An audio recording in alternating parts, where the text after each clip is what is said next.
বর্ণিল আতশবাজি, আলোকসজ্জা এবং বিভিন্ন সাংস্কৃতিক আয়োজনের মধ্য দিয়ে খ্রিস্টীয় নতুন বছর ২০২৫ উদযাপন করল ফ্রান্সবাসী। সাহিত্য, সংস্কৃতি এবং মানবাধিকারের দেশটি নিজস্ব ঐতিহ্য ও সংস্কৃতি অনুযায়ী নতুন বছরকে স্বাগত জানায়। সহকর্মী এনায়েত হোসেন সোহেল জানান, প্যারিসের ঐতিহাসিক চ্যাম্পস এলিজিতে আতশবাজির আয়োজন দেখতে এবং নতুন বছর উদযাপন করতে বিপুল সংখ্যক মানুষ জড়ো হন। রাত ১২টার ঘড়ির কাঁটার সেকেন্ডের সঙ্গে সঙ্গেই নানা রঙের আলোর ঝলকানিতে উজ্জ্বল হয়ে ওঠে আকাশ। ২০ মিনিট ধরে চলে এই মনোমুগ্ধকর আতশবাজি প্রদর্শনী। উল্লাসে মাতেন সবাই। নাচ, গান, হই হুল্লার আর উচ্ছ্বাসে বরণ করে নেন নতুন বছরকে।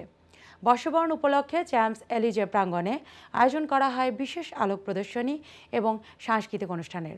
প্রবাসী বাংলাদেশিদের অংশগ্রহণও ছিল চোখে পড়ার মতো।